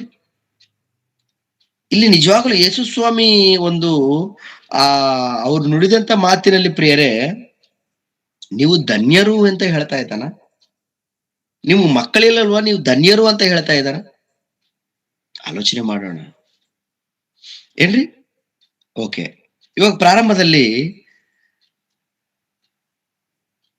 ಸ್ತ್ರೀ ಮಾತನಾಡಿದಂತ ಮಾತು ಏನ್ರಿ, ನಮ್ಗ್ ಗೊತ್ತು ಆ ಮಾತು. ಒಂದ್ಸತಿ ಓದೋಣ ಮತ್ತೊಂದ್ಸತಿ. ಲೂಕನ ಬರೆದ ಸುವಾರ್ತೆ 11ನೇ ಅಧ್ಯಾಯ 27ನೇ ವಚನ. ಆಕೆ ಹೇಳ್ತಾ ಇದ್ದಾಳೆ, ಯೇಸು ಸ್ವಾಮಿ ಮಾತನಾಡ್ತಾ ಇರೋದು ಆತ ಮಾಡ್ತಾ ಇರುವಂತ ಕ್ರಿಯೆಗಳೆಲ್ಲ ನೋಡಿ, ಆತ ಮಾತನಾಡುತ್ತಿರುವಾಗಲೇ ನಿನ್ನ ಹೆತ್ತ ಗರ್ಭವು, ನೀನು ಕುಡಿದ ಮಳೆಗಳು ಏನ್ರಿ, ಅಂದ್ರೆ ನಿನ್ನ ತಾಯಿ ನಿನ್ನ ಹೊತ್ತ ಗರ್ಭವು ಧನ್ಯಳು ಅಂತ ಹೇಳ್ತಾ ಇದ್ದಾಳೆ. ನಿನ್ನ ತಾಯಿ ಜನ್ಮ ಸಾರ್ಥಕ ಆಯ್ತಪ್ಪ ಅಂತ ಹೇಳಿ ಹೊಗಳ್ತಾ ಇದ್ದಾಳೆ. ಒಂದ್ ವೇಳೆ ಹೆತ್ತ ಗರ್ಭವು ಧನ್ಯವ, ಈ ರೀತಿ ನಾವು ಆಲೋಚನೆ ಮಾಡೋದು ಹೋದ್ರೆ ಪ್ರಿಯರೇ, ಮೊದಲನೇದಾಗಿ ನಾವು ಹೆತ್ತ ಗರ್ಭವು ಧನ್ಯವೋ ಅಂತ ಹೇಳಿ ಆಲೋಚನೆ ಮಾಡೋಣ. ಬೈಬಲ್ನಲ್ಲಿ ಮಕ್ಕಳನ್ನು ಹೊಂದಿದ ಕೆಲವು ಕುಟುಂಬಗಳು, ಕೆಲ ತಾಯಿಗಳನ್ನು ಕುರಿತು ಬರೆಯಲ್ಪಟ್ಟಿದೆ ಬೈಬಲ್ನಲ್ಲಿ. ಅವರೆಲ್ಲರೂ ಕೂಡ ಧನ್ಯರು. ಯಾರು ಧನ್ಯರು ಎಂದು ನಾವು ಆಲೋಚನೆ ಮಾಡೋಣ ಏನ್ರಿ. ಮೊದಲನೇದಾಗಿ ಹಳೆ ಒಡಂಬಡಿಕದಲ್ಲಿ ಒಂದು ಕುಟುಂಬವನ್ನು ನಾವು ನೋಡೋಣ. ಎರಡನೇ ಪೂರ್ವಕಾಲ ವೃತ್ತಾಂತ ಗ್ರಂಥ 22ನೇ ಅಧ್ಯಾಯ 2-3 ವಚನಗಳು. ಹೆತ್ತ ಗರ್ಭಗಳು ಧನ್ಯವೋ ಅಂತ ನಾವು ಆಲೋಚನೆ ಮಾಡ್ತಾ ಇದ್ದೀವಿ. ಅದರಲ್ಲಿ 2ನೇ ಪೂರ್ವಕಾಲ ವೃತ್ತಾಂತ ಗ್ರಂಥ 22ನೇ ಅಧ್ಯಾಯ 2-3 ವಚನಗಳು ಪ್ರಿಯರೇ. ಇವನು ಪಟ್ಟಕ್ಕೆ ಬಂದಾಗ 42 ವರ್ಷದವನಾಗಿದ್ದನು. ಇವನು ಯೆರೂಸಲೇಮಿನಲ್ಲಿ 1 ವರ್ಷ ಆಳಿದನು. ಒಮ್ರಿಯ ಮೊಮ್ಮಗಳಾದ ಅತಲ್ಯ ಎಂಬಾಕೆಯು ಇವನ ತಾಯಿ. ತನ್ನ ತಾಯಿಯ ದುರ್ಬೋಧನೆಯನ್ನು ಆಲೈಸಿ ಇವನು ದುರಾಚಾರಿಯಾಗಿ ಆಹಾಬನ ಮನೆಯವರ ಮಾರ್ಗದಲ್ಲೇ ನಡೆದನು. ಇವನ ಇಲ್ಲಿ ಒಮ್ರಿ ಮೊಮ್ಮಗಳಾದ ಅತಲ್ಯ ಎನ್ನುವ ಒಬ್ಬ ಸ್ತ್ರೀ ಕಾಣ್ತಾಳೆ. ಆಕೆ ಗರ್ಭದಲ್ಲಿ ಹುಟ್ಟಿದಂತಹವನೇ ಈ ಒಂದು ಅಹಜ್ಯ, ಆತನ ಬಗ್ಗೆನೆ ಬರೆಯಲ್ಪಡ್ತಾ ಇದೆ ಅಲ್ಲಿ.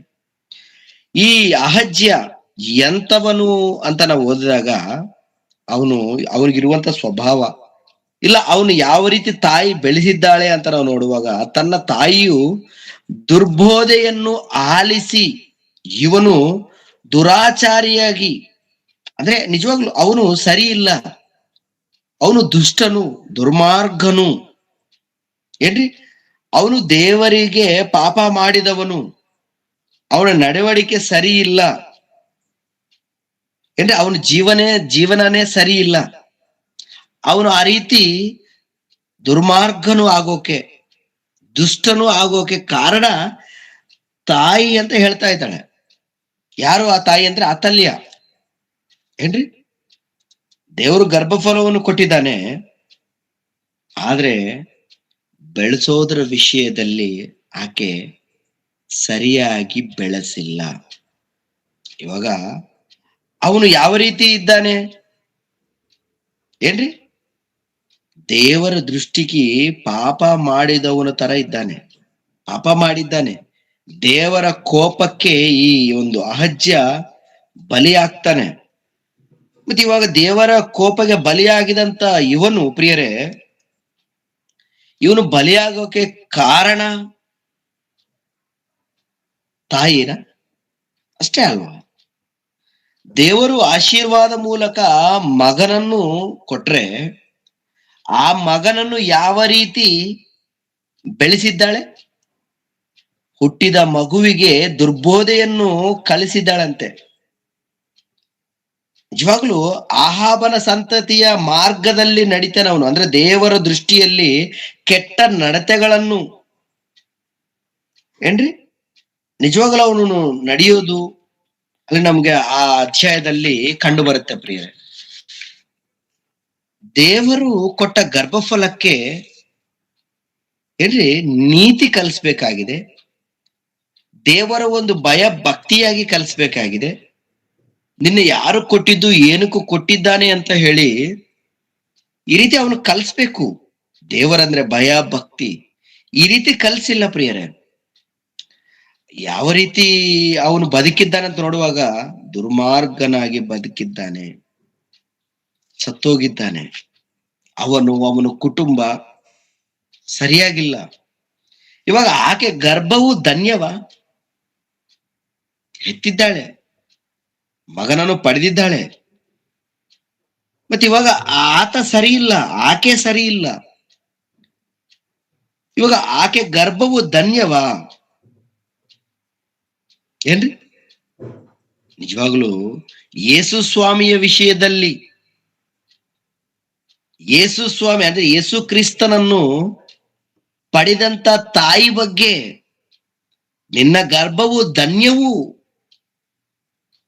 ನಿಜವಾಗ್ಲೂ ಅಲ್ಲಿ ಆ ಮಾತು ಹೇಳ್ತಾ ಇದ್ದಾಳೆ ಅಂದ್ರೆ ಯೇಸು ಸ್ವಾಮಿ ಯಾವ ರೀತಿ ಬೆಳೆದಿದ್ದಾನೆ, ಯಾವ ರೀತಿ ಬದುಕಿದ್ದಾನೆ. ನೀವು ಈ ರೀತಿ ಆಲೋಚನೆ ಮಾಡೋದಾದ್ರೆ ಪ್ರಿಯರೇ, ಪ್ರಪಂಚದಲ್ಲಿ ಎಷ್ಟು ಜನ ಮಕ್ಕಳನ್ನು ಹೆರಿತಾ ಇದ್ದಾರೋ, ಅಂದ್ರೆ ಮಕ್ಕಳನ್ನು ಪಡಿತಾ ಇದ್ದಾರೋ, ಇವರೆಲ್ಲರೂ ಕೂಡ ದೇವರಿಗಾಗಿ ಆತನ ನೀತಿ, ಆತನ ಮಾರ್ಗದಲ್ಲಿ ನಿಮ್ಮ ಮಕ್ಕಳನ್ನ ಬೆಳೆಸ್ತಾ ಇದ್ದೀರಾ? ನಿಜವಾಗ್ಲೂ ನೀವೆಲ್ಲರೂ ಧನ್ಯರೇ. ನಿಮ್ಮ ಮಕ್ಕಳು ಕೆಲಸಕ್ಕೆ ಕೆಲಸಕ್ಕ ದೇವರಿಗೆ ಬರೋದಿಲ್ವಾ? ಲೋಕದಲ್ಲಿ ಲೋಕಕ್ಕಾಗಿ ದುಷ್ಟರಾಗಿ ನಡವಳಿಕೆ ಸರಿ ಇಲ್ಲದೆ ದೇವರಿಗೆ ಕೋಪ ಬರಿಸೋರ ತರ ನಿಮ್ಮ ಮಕ್ಕಳು ನೀವು ಇದ್ದೀರಾ?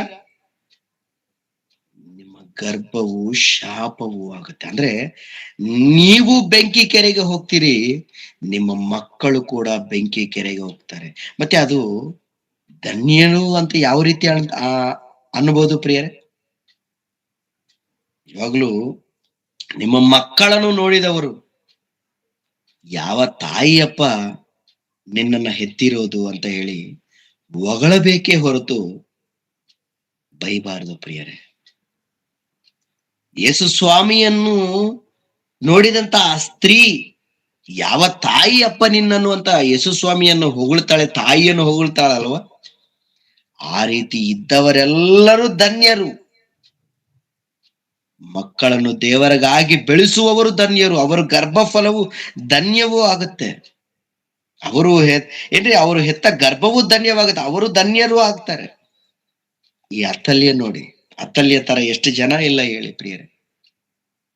ಎಷ್ಟು ಜನ ಸ್ತ್ರೀಯರು, ಎಷ್ಟು ಜನ ಪುರುಷರು ಕುಟುಂಬದಲ್ಲಿ ಇದ್ದು ಮಕ್ಕಳನ್ನು ಪಡೆದು ದೇವರಿಗಾಗಿ ಬೆಳೆಸದೆ ಲೋಕಕ್ಕಾಗಿ ತಮಗೋಸ್ಕರ, ತಮಗೆ ಕೋರಿಕೆಗಳಿರುತ್ತೆ. ನಾನು ಈ ರೀತಿ ಬದುಕಬೇಕು ಅಂದುಕೊಂಡಿದ್ದೀನಿ, ನನ್ನ ಕೈಲಾಗಿಲ್ಲ, ನನ್ನ ಮಗನ್ನಾದ್ರೂ ಬೆಳೆಸ್ಬೇಕು. ಯಾವ ರೀತಿ? ಲೋಕದಲ್ಲಿ ನಾನೊಂದು ಟೀಚರ್ ಆಗಿಲ್ಲ, ಟೀಚರ್ ಆಗಿ ನನ್ನ ಮಗನನ್ನು ಬೆಳೆಸ್ಬೇಕು, ಒಂದು ಡಾಕ್ಟರ್ ಆಗಿ ನನ್ನ ಮಗಳನ್ನು ಬೆಳೆಸ್ಬೇಕು, ಒಂದು ಇಂಜಿನಿಯರ್ ಆಗಿ ಮಗನನ್ನು ಬೆಳೆಸ್ಬೇಕು, ಒಂದು ಮಗಳನ್ನು ಬೆಳೆಸ್ಬೇಕು. ಈ ರೀತಿ ಲೋಕಾನುಸಾರವಾಗಿ ಆಲೋಚನೆ ಮಾಡಿ ನಾವೇದೋ ದೊಡ್ಡದಾಗಿ ನಾವು ಆಲೋಚನೆ ಮಾಡ್ತಾ ಇದೀವಿ ಅಂದ್ಕೊಳ್ತೀರಾ ಪ್ರಿಯರೇ? ನಾವು ಪಡೆದಂತ ಮಕ್ಕಳನ್ನ ದೇವರಿಗಾಗಿಯೇ ನಾವು ಬೆಳೆಸ್ಬೇಕು. ದೇವರ ಒಂದು ಭಯ ಭಕ್ತಿಯಲ್ಲೇ ಮೊದಲನೇದಾಗಿ ದೇವರು, ನಂತರ ಅವರು ಬದುಕೋಕೆ ಏನ್ರಿ ಈ ಲೋಕದಲ್ಲಿ ಜೀವನೋಪಾಧಿ ಯಾವುದೋ ಒಂದು ಕೆಲಸ ಮಾಡಿ, ಅದು ಟೀಚರ, ಡಾಕ್ಟರ, ಇಂಜಿನಿಯರ, ಯಾವುದೇ ಕೆಲಸ ಮಾಡು, ಎಲ್ಲ ಹೊಟ್ಟೆ ಪಾಡ್ಕೋಸ್ಕರ ಅಲ್ವಾ, ಹೊಟ್ಟೆವನ್ನು ತುಂಬಿಸ್ಕೊಳ್ಳೋಕೋಸ್ಕರ ಅಲ್ವಾ. ಯಾವುದೇ ಕೆಲಸ ಮಾಡು, ಮೊದಲನೇದಾಗಿ ನಾವೆಲ್ಲರೂ ಹುಟ್ಟಿರೋದು ದೇವರ ಒಂದು ಸಂಕಲ್ಪವನ್ನು ನೆರವೇರಿಸೋಕೆ ಅಂತ. ನಿಮ್ಮ ಮಕ್ಕಳನ್ನು ಏನ್ರಿ ಅವರ ಒಂದು ನಡವಳಿಕೆಯನ್ನು ನೀವು ಸರಿಪಡಿಸ್ತಾ ಇದ್ದೀರಾ, ಅವರಿಗೆ ಕಲಿಸ್ತಾ ಇದ್ದೀರಾ. ಒಂದು ತಾಯಿ ಇದ್ದಾಳೆ ನೋಡಿ, ಹೊಸ ಒಡಂಬಡಿಕೆಯಲ್ಲಿ ಕೂಡ ನಾವು ನೋಡೋಣ. ಏನ್ರಿ ಹೊಸ ಒಡಂಬಡಿಕೆಯಲ್ಲಿ ಕೂಡ ಮತ್ತಾಯನ ಬರೆದ ಸುವಾರ್ತೆ 14ನೇ ಅಧ್ಯಾಯ 2ನೇ ವಚನದಿಂದ 11ನೇ ವಚನವರೆಗೆ ನೀವು ಮನೇಲಿ ಓದ್ಕೊಳ್ಳಿ, ನಾನು ಹೇಳ್ತೀನಿ ಪ್ರಿಯರೇ. ಇಲ್ಲಿ ಕೂಡ ಹೆರೋದಿಯಳು ನಮ್ಗೆ ಕಾಣ್ತಾಳೆ.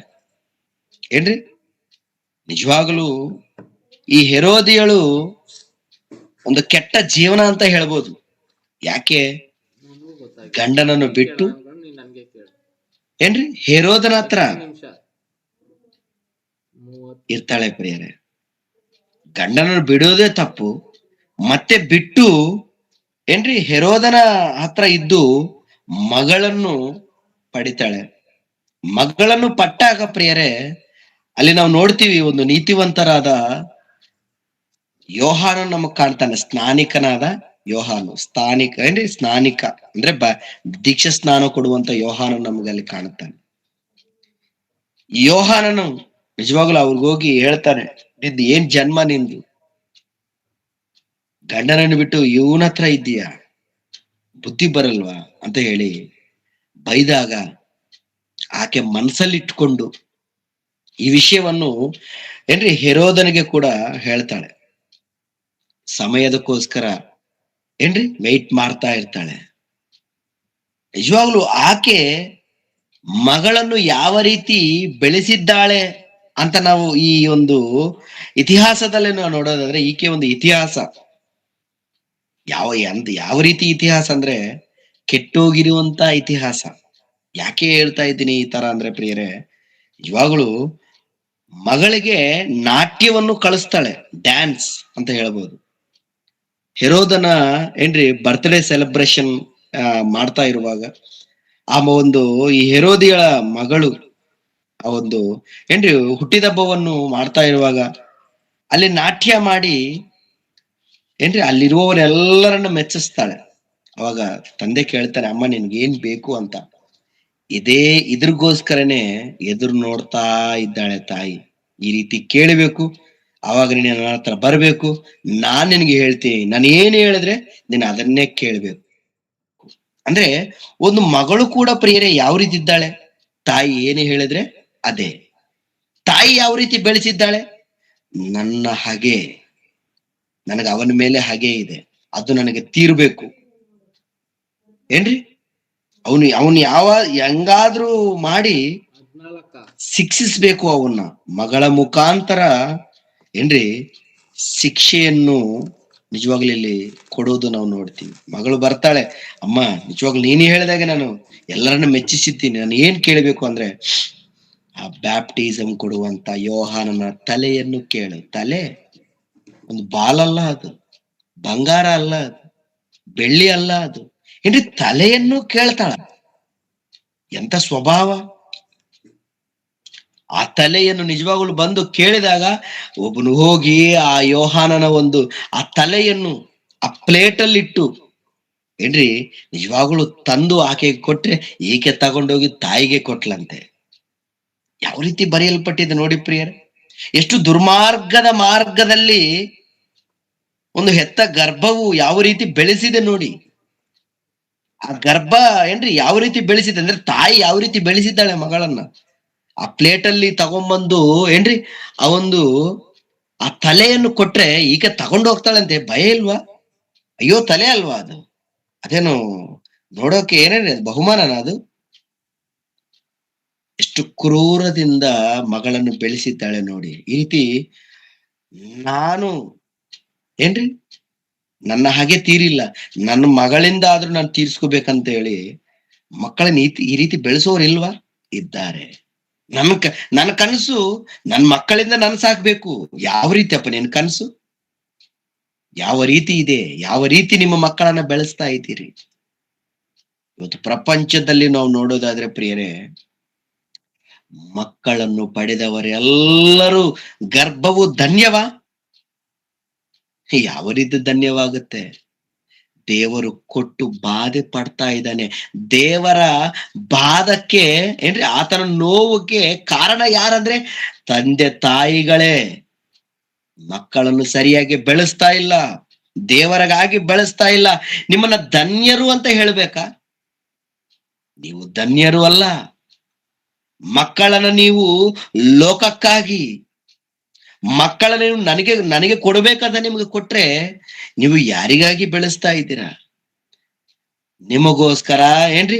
ನಿಮ್ಮ ಆಲೋಚನೆಗಳು, ನಿಮ್ಮ ಕನಸುಗಳು ಇಟ್ಟುಕೊಂಡು ದೇವರಿಗಾಗಿ ನೀವು ಬೆಳೆಸದೆ ಇಷ್ಟಾನುಸಾರವಾಗಿ ಮಕ್ಕಳು ಬೆಳೆಯೋಕೆ ನೀವು ಬಿಡ್ತಾ ಇದ್ದೀರಿ.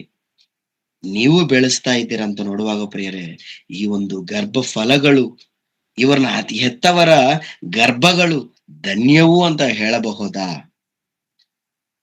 ಏನ್ರಿ? ಇಲ್ಲ ಪ್ರಿಯರೇ, ಇಂಥವು ಧನ್ಯವುಗಳಲ್ಲ. ಮತ್ತೆ ಯಾರು ಧನ್ಯರು? ಯಾವ ಗರ್ಭಗಳು ಧನ್ಯವುಗಳಂತ ನೋಡುವಾಗ ಯೇಸು ಸ್ವಾಮಿ ಅಂತ ಮಕ್ಕಳು ಪಡೆದವ ಗರ್ಭಗಳು ಧನ್ಯಗಳು. ಏನ್ರಿ? ದೇವರ ಒಂದು ಚಿತ್ತಾನುಸಾರವಾಗಿ, ಆತರ ಒಂದು ಸಂಕಲ್ಪದ ಮೇರೆಗೆ ಯಾರು ಬದುಕ್ತಾ ಇದ್ದಾರೋ ನೀತಿವಂತರಾಗಿ ದೇವರ ಮಾರ್ಗದಲ್ಲಿ, ಏನ್ರಿ, ಅಚ್ಚುಕಟ್ಟಾಗಿ ಇದು ಯೇಸು ಸ್ವಾಮಿ ಮಾರ್ಗ, ಇದರಲ್ಲೇ ನಡಿಬೇಕು, ದೇವರು ನಮ್ಮನ್ನು ಹುಟ್ಟಿಸಿರೋದು ಏನಕ್ಕೆ ಪ್ರಿಯರೇ? ಆತರ ಒಂದು ಮಾರ್ಗದಲ್ಲಿ ನಡಿಬೇಕಂತ ಹೇಳಿ ಅಲ್ವಾ? ಮಕ್ಕಳನ್ನು ದೇವರು ಒಬ್ಬನೇ ಕೊಡ್ತಾನೆ ಅಂತ ಗೊತ್ತಾಗಿ ಆ ಮಕ್ಕಳನ್ನು ಪಡೆದಂತಹ ನಾವು ಏನ್ ಮಾಡ್ತಾ ಇದ್ದೀವಿ? ಆ ದೇವರು ಏನ್ರಿ, ನೀವು ನನ್ನ ಮಾತುಗಳನ್ನು ನಿಮ್ಮ ಹೃದಯದಲ್ಲಿ ಇಟ್ಟುಕೊಂಡು ನಿಮ್ಮ ಮಕ್ಕಳು ಏನ್ರಿ ತಿರುಗುವಾಗಲು, ಮಲಗುವಾಗಲು, ಎದ್ದೋಳುವಾಗಲು ನನ್ನ ಮಾತುಗಳನ್ನು ಕಲಿಸ್ಬೇಕು ನೀವು ಅಂತ ಹೇಳಿ ನಮ್ಗೆ ಮಕ್ಕಳನ್ನು ಕೊಟ್ರೆ, ಮಕ್ಕಳನ್ನು ಇವತ್ತು ಯಾವ ರೀತಿ ಬೆಳೆಸ್ತಾ ಇದ್ದಾರೆ? ಎಲ್ಲರೂ ಕೂಡ ಬೆಂಕಿ ಕೆರೆಗೆ ಹೋಗೋಕೆ. ಮತ್ತೆ ಇಂಥವರು ಗರ್ಭಗಳು ಧನ್ಯವ ಅಲ್ಲ ಪ್ರಿಯರೇ. ಓಕೆನಾ? ಇದು ಮತ್ತೆ ಇನ್ನೊಂದು ಸಂದರ್ಭ, ಹೆರದ ಗರ್ಭವು ಧನ್ಯವು ಅಂದ್ರೆ ಮಕ್ಕಳು ಆಗಲ್ವಲ್ವ? ಮಕ್ಕಳು ಹುಟ್ಟದೇ ಇರುವ ಗರ್ಭವು ಧನ್ಯವ? ಈ ಭಾಗವನ್ನು ಕೂಡ ನಾವು ಆಲೋಚನೆ ಮಾಡೋಣ. ಹೆರದ ಗರ್ಭವು ಧನ್ಯವು. ಪ್ರಿಯರೇ, ಯೇಸುಸ್ವಾಮಿ ನಿಜವಾಗ್ಲು ಈ ಮಾತನಾಡುತ್ತಿರುವಾಗ ಆತನು ಎಂತ ಸ್ಥಿತಿಯಲ್ಲಿದ್ದಾನೋ ನಮಗ್ ಗೊತ್ತು. ಯಾಕಂದ್ರೆ ಆ 23ನೇ ಅಧ್ಯಾಯ ಏನ್ರಿ, ಅಲ್ಲಿ ನಾವು ನೋಡ್ತಾ ಇದೀವಲ್ವಾ, ಆ 27, 28 ವಚನಗಳನ್ನು ನಾವು ನೋಡ್ತಾ ಇದ್ರೆ ಏನ್ರಿ, ಮೈ ತುಂಬಾ ರಕ್ತ, ಏಟುಗಳು, ಎಷ್ಟೋ ಪೆಟ್ಟುಗಳನ್ನು ನಾವು ನೋಡ್ತಾ ಇರ್ತೀವಿ. ಗುದ್ದುತ್ತಾ ಇರ್ತಾರೆ, ಉಗುಳ್ತಾ ಇರ್ತಾರೆ, ಏನ್ರಿ, ದಾರಿ ಉದ್ದ ಹೊಡಿತಾ ಬರ್ತಾ ಇರ್ತಾರಲ್ವಾ, ಅಳ್ತಾ ಇರ್ತಾರೆ. ಏನ್ರಿ, ತುಂಬಾ ಜನ ಅಳ್ತಾ ಇರ್ತಾರೆ. ಸ್ತ್ರೀಯರಲ್ಲಿ ಬಹಳ ಮಂದಿ ಸ್ತ್ರೀಯರಿರ್ತಾರೆ ಏನ್ರಿ, ಅವರನ್ನು ನೋಡಿ ಹೇಳಿದಂತ ಮಾತು, ನುಡಿದಂತ ಮಾತು ಏನಪ್ಪ ಆ ಮಾತು? ಏನ್ರಿ, ನೀವು ನನಗೋಸ್ಕರ ಅಳಬೇಡಿ ಅಂತ ಹೇಳ್ತಾನೆ. ಮತ್ತೆ ಯಾರಿಗೋಸ್ಕರ ಅಳಬೇಕು? ಬಾಧೆ ನೀನೇ ಅಲ್ವಾ ಪಡೋದು? ಮತ್ತೆ ನಾವ್ ಯಾರಿಗೋಸ್ಕರ ಅಳಬೇಕು? ನಿಮ್ಮ ಮಕ್ಕಳಿಗಾಗಿ ಅಳುವಿರಿ ಅಂತಾನೆ. ಯಾಕೆ? ಮಕ್ಕಳಿಗಾಗಿ ಯಾಕೆ ಅಳ್ಬೇಕು? ಅವ್ರು ಇದ್ದಾರಲ್ವಾ, ಅವ್ರು ಸತ್ತಿಲ್ಲ. ಯಾಕೆ ಬಾಧೆ ಪಡ್ತಾ ಇರೋದು ನೀನು? ಏನ್ರಿ, ನೀನು ಸತ್ತೋಗ್ತೀರ, ನಮ್ಗೆ ಭಯ ಆಗ್ತಾ ಇದೆ, ಅದಕ್ಕೆ ನಾವು ಅಳ್ತಾ ಇದೀವಿ ಅಂತ ಅವ್ರು ಅಳ್ತಾ ಇದ್ರೆ, ನೀವು ನನಗೋಸ್ಕರ ಅಳಬೇಡಿ, ನಿಮ್ಮ ಮಕ್ಕಳಿಗಾಗಿ, ನಿಮಗಾಗಿ ಅಳುವಿರಿ ಅಂತ ಯೇಸುಸ್ವಾಮಿ ಹೇಳ್ತಾ ಇದ್ದಾನಂತ ನಾವು ನೋಡುವಾಗ ಪ್ರಿಯರೇ, ಯೇಸುಸ್ವಾಮಿ ಯಾಕೆ ಆ ಮಾತು ಅಂತ ಇದ್ದಾನೆ? ನೀವು ನಿಮ್ಮ ಮಕ್ಕಳು ದೇವರಿಗಾಗಿ ಬದುಕ್ತಾ ಇಲ್ಲ, ನೀವು ಸತ್ರೆ ಬೆಂಕಿ ಕೆರೆಗೆ, ನರಕಕ್ಕೆ ನೀವು ಹೋಗ್ತೀರಿ. ಅದಕ್ಕಾಗಿ ನೀವು ಅಳುರಿ, ಅದಕ್ಕೆ ನೀವು ಅಳಬೇಕು.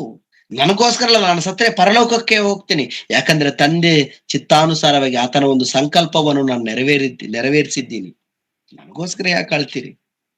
ನೀವು ನಿಮ್ಮ ಮಕ್ಕಳು ಸರಿಯಾಗಿಲ್ಲ, ನಿಮ್ಮನ್ನು ನೀವು ನೋಡ್ಕೊಳ್ರಿ, ನಿಮ್ಮ ಮಕ್ಕಳಿಗಾಗಿ ನೀವು ಅಳಿರಿ.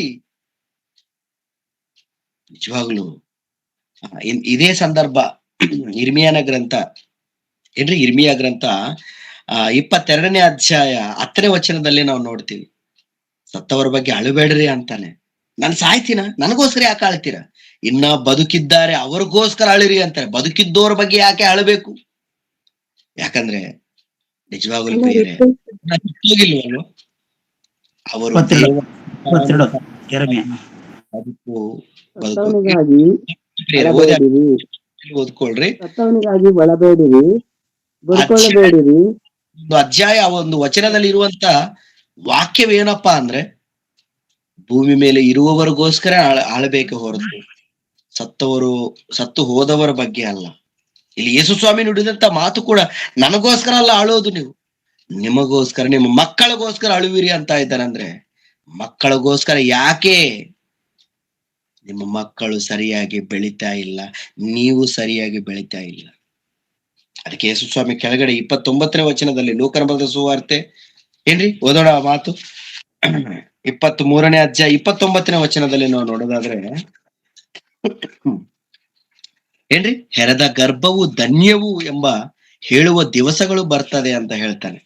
ನಿಜವಾಗ್ಲು ಮತ್ತೆ ಹೆರದ ಗರ್ಭಗಳು ಯಾವ ರೀತಿ ಧನ್ಯವು ಆಗತ್ತೆ,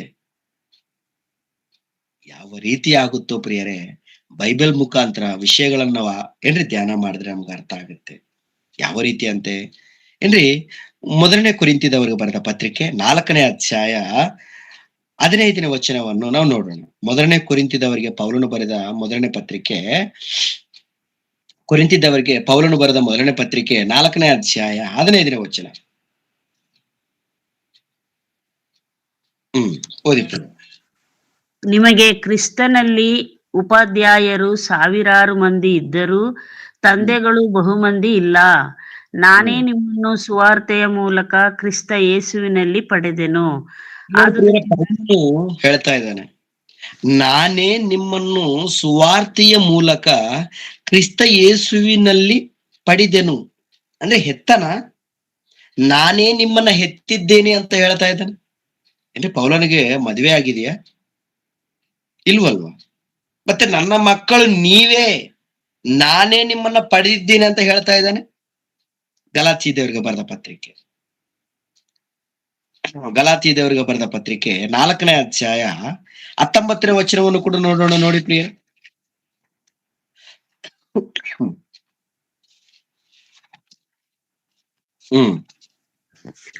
ನನ್ನ ಪ್ರಿಯವಾದ ಮಕ್ಕಳೇ, ಕ್ರಿಸ್ತನ ಸಾರೂಪ್ಯವು ನಿಮ್ಮಲ್ಲಿ ಉಂಟಾಗುವ ತನಕ ನಿಮಗೋಸ್ಕರ ತಿರುಗಿ ಪ್ರಸವ ವೇದನೆ ಪಡುತ್ತೇನೆ. ನೋಡಿ ಪ್ರಿಯರಾದ ಮಕ್ಕಳೇ, ಕ್ರಿಸ್ತನ ಸ್ವಾರೂಪ್ಯವು ನಿಮ್ಮಲ್ಲಿ ಉಂಟಾಗುವ ತನಕ ನಿಮಗೋಸ್ಕರ ಏನ್ರಿ ತಿರುಗಿ ಪ್ರಸವ ವೇದನೆ ಪಡುತ್ತೇನೆ. ಅಂದ್ರೆ ಆಲ್ರೆಡಿ ನಿಮ್ಮನ್ನ ನಾನು ಹೆತ್ತಿದ್ದೇನೆ, ನಿಮ್ಮನ್ನ ಪಡೆದಿದ್ದೇನೆ, ಮತ್ತೆ ತಿರುಗಿ ನಿಮ್ಮಲ್ಲಿ ಕ್ರಿಸ್ತನ ಸ್ವಾರೂಪ್ಯ ಉಂಟಾಗುವ ತನಕ ನಿಮಗೋಸ್ಕರ ತಿರುಗಿ ಪ್ರಯಾಸ ಪಡುತ್ತೇನೆ ಅಂತಾರಂದ್ರೆ, ಪ್ರಯಾಸ ಏನ್ರಿದು? ಈ ವೇದನೆ ಯಾರಿಗಿರುತ್ತೆ? ಪ್ರಸವ ವೇದನೆ ಯಾರಿಗಿರುತ್ತೆ? ಗರ್ಭಿಣಿಯರಿಗೆ ಇರುತ್ತಲ್ವ. ನನಗಿದೆ ಅಂತ ಹೇಳ್ತಾ ಇದೆ ನೋಡಿ. ಈ ಪ್ರಸವ ವೇದನೆ ನನಗಿದೆ ಅಂದ್ರೆ ಇಲ್ಲಿ ಇರುವಂತ ಮಾತಿಗೆ ಅರ್ಥ ಪ್ರಿಯರೇ ನಾವು ಆಲೋಚನೆ ಮಾಡಿದ್ರೆ, ಒಂದ ಪೌಲನು ಮಕ್ಕಳನ್ನ ಏನ್ರಿ ಯಾವ ರೀತಿ ಪಡಿತಾ ಇದ್ದಾನೆ ಅಂದ್ರೆ, ಆತ್ಮಿಕವಾಗಿ. ನೀವು ಶಾರೀರಿಕವಾಗಿ ನೀವು ಅವ್ರಿಗೆ ಹುಟ್ಟಿದರೂ ಆತ್ಮಿಕವಾಗಿ ನಾನೇ ನಿಮ್ಮನ್ನ ಪಡೆದಿದ್ದೀನಿ, ನೀವು ನನ್ನ ಮಕ್ಕಳು. ಅಂದ್ರೆ ಈತ ಮದುವೆ ಮಾಡ್ಕೊಂಡಿಲ್ಲ, ಆದ್ರೆ ನನ್ನ ಮಕ್ಕಳು ಅಂತ ಹೇಳ್ಕೊಳ್ತಾ ಇದ್ದಾನಂದ್ರೆ ಏನ್ರಿ, ಹೆರದ ಗರ್ಭವು ಯಾವ ರೀತಿ ಧನ್ಯವೋ ಇಲ್ಲಿ ನೀವು ಅರ್ಥ ಮಾಡ್ಕೋಬೇಕಾಗಿದೆ. ಮಕ್ಕಳಿಲ್ಲ ಅಂತ ಬಾಧೆ ಪಡ್ಬೇಕಾಗಿಲ್ಲ ಪ್ರಿಯರೇ. ಅಯ್ಯೋ ದೇವರು ನಮ್ಗೆ ಮಕ್ಕಳು ಕೊಟ್ಟಿಲ್ಲ, ಕೊಟ್ಟಿದವರು ಸರಿಯಾಗಿ ಬೆಳೆಸ್ತಾ ಇಲ್ಲ. ಆದ್ರೆ ನಿಮ್ಗೆ ಮಕ್ಕಳಿಲ್ವಲ್ವಾ? ಆದ್ರೆ ನಿಮ್ಮ ಗರ್ಭವು ಕೂಡ ಧನ್ಯವೂ ಆಗತ್ತೆ ಅಂತ. ಯಾವ ರೀತಿ? ಹೆತ್ತ ಗರ್ಭಗಳು ಏನ್ರಿ, ಮಕ್ಕಳು ಎಷ್ಟೋ ಜನ ಭೂಮಿ ಮೇಲಿದ್ದಾರೆ, ಅವರನ್ನು ನಾವು ತಕೊಂಡು ದೇವರಲ್ಲಿ ಅವರನ್ನ ಬೆಳೆಸಿದರೆ ಏನ್ರಿ, ಅವರು ನಮ್ಮ ಮಕ್ಕಳೇ ಆತ್ಮಿಕವಾಗಿ. ಅದೇ ಇಲ್ಲಿ ಹೇಳ್ತಾನೆ, ನಿಮ್ಮನ್ನ ನಾನು ದೇವರ ವಿಷಯದಲ್ಲಿ ಬೆಳೆಸೋಕೆ ಪ್ರಸವ ವೇದನೆ ಪಡ್ತಾ ಇದ್ದೀನಿ. ನಿಮ್ಮನ್ನ ಹೆತ್ತಿದ್ದೀನಿ, ನಿಮ್ಮನ್ನ ದೇವರಲ್ಲಿ ನಿಜವಾಗ್ಲೂ ಕರ್ಕೊಂಬರಕ್ಕೆ ಎಷ್ಟು ಕಷ್ಟಪಟ್ಟು ದೇವರಲ್ಲಿ ಕರ್ಕೊಂಡ್ ಬಂದಿದ್ದೀನಿ. ಆದ್ರೆ ನಿಮ್ಮಲ್ಲಿ ಸ್ವಭಾವ ಚೇಂಜ್ ಆಗ್ತಾ ಇಲ್ಲವಲ್ಲ, ಆ ಸ್ವಭಾವ ಚೇಂಜ್ ಮಾಡೋಕೆ, ದೇವರಲ್ಲಿ ನಿಮ್ಮನ್ನ ಪರಿಪೂರ್ಣ ಮಾಡೋಕೆ ಎಷ್ಟು ಕಷ್ಟ. ಅಷ್ಟೇ ಅಲ್ಲ ಪ್ರಿಯರೇ, ದೇವ್ರ ಮಾತನ್ನು ಕೇಳಿ ದೀಕ್ಷಾ ಸ್ನಾನ ತಗೊಂಡು ಬರ್ತಾರೆ. ಬರೋದು ಸುಲಭ ಏನ್ರಿ? ದೀಕ್ಷಾ ಸ್ನಾನ ತಗೊಳ್ಳೋದು ಸುಲಭ. ದೀಕ್ಷಾ ಸ್ನಾನ ನಂತರ ಯಾವ ರೀತಿ ಬದುಕಬೇಕು, ಯಾವ ರೀತಿ ಇವ್ರನ್ನ ಬೆಳೆಸ್ಬೇಕು, ಆ ಬೆಳೆಸುವಂತ ತಂದೆ ಅಂದ್ರೆ ಆತ್ಮಿಕವಾದ ತಂದೆ, ನಿಮ್ಮನ್ನ ಜ್ಞಾನದಲ್ಲಿ ಬೆಳೆಸುವಂತ ತಂದೆ ಎಷ್ಟು ಕಷ್ಟ ಪಡ್ತಾ ಇರ್ತಾರೋ ಗೊತ್ತಾ? ಯಾಕೆ ಇವ್ರು ಚೇಂಜ್ ಆಗ್ತಾರೆ? ಯಾಕೆ ಇವ್ರ ಮನಸ್ಸಿನಲ್ಲಿ ಈ ರೀತಿ ದುರಾಲೋಚನೆಗಳು, ಈ ರೀತಿ ಮಾತುಗಳು, ಈ ರೀತಿ ನಡತೆಗಳು? ಚೇಂಜ್ ಆಗ್ಬೇಕು. ಏನು ಹೇಳ್ಬೇಕು, ಯಾವ ರೀತಿ ಇವ್ರಿಗೆ ಹೇಳ್ಬೇಕು ಅಂತ ಹೇಳಿ ಕಷ್ಟ ಪಡ್ತಾ ಇರ್ತಾನೆ. ಏನು ಬಾಧೆ ಅನುಭವಿಸ್ತಾ ಇರ್ತಾನೆ, ನೋವುಗಳನ್ನು ಅನುಭವಿಸ್ತಾ ಇರ್ತಾನೆ. ಯಾವ ರೀತಿ ಇವ್ನಿಗೆ ಹೇಳ್ಬೇಕು ಏನ್ರಿ? ಈ ರೀತಿ ಮಕ್ಕಳನ್ನ ದೇವರ ಜ್ಞಾನದಲ್ಲಿ ಎಷ್ಟು ಜನ ಬೆಳೆಸ್ತಾರೋ ಅವ್ರು ಮಕ್ಕಳಿಲ್ಲದವರ? ಭಯಪಡಬೇಡಿ, ನೀವು ಧನ್ಯರು ಏನ್ರಿ? ನೀವು ಬಸವರಾಗಿಲ್ವಾ? ನಿಮ್ಗೆ ಮಕ್ಕಳಿಲ್ವಾ? ಹೆದರಬೇಡಿ. ಮಕ್ಕಳನ್ನು ದೇವರಲ್ಲಿ ಬೆಳೆಸಿ ಅವರು ನಿಮ್ಮ ಮಕ್ಕಳಾಗ್ತಾರೆ. ಆತ್ಮೀಕವಾಗಿ ನೀವು ಅವರಿಗೆ ತಂದೆ ತಾಯಿಗಳಾಗ್ತೀರಿ.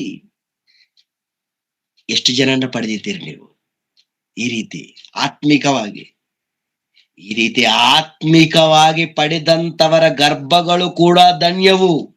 ಅದು ಯೇಸು ಸ್ವಾಮಿ ಬಾಯಿಂದ ಬಂದಿರುವಂತ ಮಾತು ಪ್ರಿಯರೇ. ನಿಮ್ಗೆ ಅರ್ಥ ಆಯ್ತಾ? ಅಂದ್ರೆ ಹೆತ್ತ ಗರ್ಭವು ಧನ್ಯವು. ಯಾವಾಗ ಹೆತ್ತ ಗರ್ಭವು ಧನ್ಯವಾಗುತ್ತೆ? ದೇವರಗೋಸ್ಕರ ಮಕ್ಕಳನ್ನು ಪಡಿತಾ ಇದ್ದೀವಿ, ಆ ದೇವರಿಗಾಗಿ ಮಕ್ಕಳನ್ನು ಬೆಳೆಸಿದ್ರೆ ನಮ್ಮ ಗರ್ಭವು ಧನ್ಯವಾಗುತ್ತೆ ಏನ್ರಿ? ಇಲ್ಲಾಂದ್ರೆ ಶಾಪ. ಮತ್ತೆ ಹೆರದ ಗರ್ಭವು ಯಾವಾಗ ಧನ್ಯ? ಹೆರದ ಗರ್ಭವು ಕೂಡ ಧನ್ಯವಾಗುತ್ತೆ. ಯಾವ ರೀತಿ ಅಂದ್ರೆ ಆತ್ಮೀಕವಾಗಿ ಮಕ್ಕಳನ್ನು ನೀವು ಬೆಳೆಸೋದು. ಇಲ್ಲಿ ಅದೇ ಪೌಲನು ಸಂದರ್ಭದಲ್ಲಿ ನಮ್ಗೆ ಅದೇ ಕಾಣುತ್ತೆ ಪ್ರಿಯರೇ. ಯಾಕಂದ್ರೆ ಶರೀರ ಸಂಬಂಧಕ್ಕಿಂತ ಆತ್ಮ ಸಂಬಂಧವೇ ಶ್ರೇಷ್ಠವಾದದ್ದು, ಅದೇ ಪ್ರಾಮುಖ್ಯವಾದದ್ದು. ಶರೀರ ಸಂಬಂಧ ಎಷ್ಟು ದಿನ ಇರುತ್ತೆ ಭೂಮಿ ಮೇಲೆ? ಅಮ್ಮ, ಅಪ್ಪ, ತಾಯಿ, ಈ ಬಂಧಗಳೆಲ್ಲ ಸ್ವಲ್ಪ ಕಾಲ ಇರುತ್ತೆ. ಈ ಬಂಧಗಳಿಗೋಸ್ಕರ ತವಕ ಪಡಬೇಡಿ, ನನಗೆ ಮಕ್ಕಳಿಲ್ಲ, ಅದಿಲ್ಲ, ಇದಿಲ್ಲ. ಓ ಬೇಡ, ಈ ಸಂಬಂಧಗಳು ಸ್ವಲ್ಪ ಕಾಲನಿರುತ್ತೆ. ಆತ್ಮಿಕವಾದ ಸಂಬಂಧ ಯುಗಗಳು, ತಲಾಂತರಗಳು ಸ್ಥಿರವಾದದ್ದು. ಆ ಸಂಬಂಧ ಬೇಕಾ? ಹಾಗಾದ್ರೆ ವಾಕ್ಯದಲ್ಲಿ ನೀವು ಬೆಳಿರಿ ಏನ್ರಿ? ಎಷ್ಟೋ ಜನ ಮಕ್ಕಳನ್ನು ಬೆಳೆಸ್ರಿ ಪ್ರಿಯರೇ. ಅವಾಗ ನೀವು ಧನ್ಯರು. ನಿಮ್ಮ ಗರ್ಭವು ಧನ್ಯವು ಅಂತ ಯೇಸು ಸ್ವಾಮಿ ಹೇಳ್ತಾ ಇದ್ದಾರೆ. ಯಾಕಂದ್ರೆ ಪ್ರಿಯರೇ, ಮತ್ತಾಯನ ಬರೆದ ಸುವಾರ್ತೆ, ಕೊನೆಯದಾಗಿ ಮತ್ತಾಯನ ಬರೆದ ಸುವಾರ್ತೆ 12ನೇ ಅಧ್ಯಾಯ 45ರಿಂದ 50ನೇ ವಚನವರೆಗೆ ನಾವು ನೋಡ್ಕೊಂಡ್ರೆ ಅಲ್ಲಿ ಏನ್ರಿ ಶರೀರ ಸಂಬಂಧವಾದ ಏನ್ರಿ ಆ ಒಂದು ತಮ್ಮಂದಿರು, ತಾಯಿ ಯೇಸು ಸ್ವಾಮಿಯನ್ನು ನೋಡೋಕೆ ಬಂದ್ರೆ ಯೇಸು ಸ್ವಾಮಿ ಏನ್ರಿ ಆತ್ಮಿಕವಾದ ಸಂಬಂಧ ಯಾವ ರೀತಿ ಬಲಪಡಿಸ್ತಾ ಇದ್ದಾನೋ ಅಲ್ಲಿ ನಮ್ಗೆ ಕಂಡು ಬರುತ್ತೆ ಏನ್ರಿ. ಇವರೆಲ್ಲ ನನ್ನ ತಾಯಿ, ಇವರೆಲ್ಲ ನನ್ನ ಸಹೋದರರು. ವಾಕ್ಯದ ಪ್ರಕಾರ ಏನ್ರಿ ಒಂದ್ಸತಿ ಓದೋಣ ನೋಡಿ, ಆ ಮಾತನ್ನು ಓದಿ ಮುಗಿಸೋಣ. ಮತ್ತಾಯನ ಬರೆದ ಸುವಾರ್ತೆ 12ನೇ ಅಧ್ಯಾಯ 45ರಿಂದ.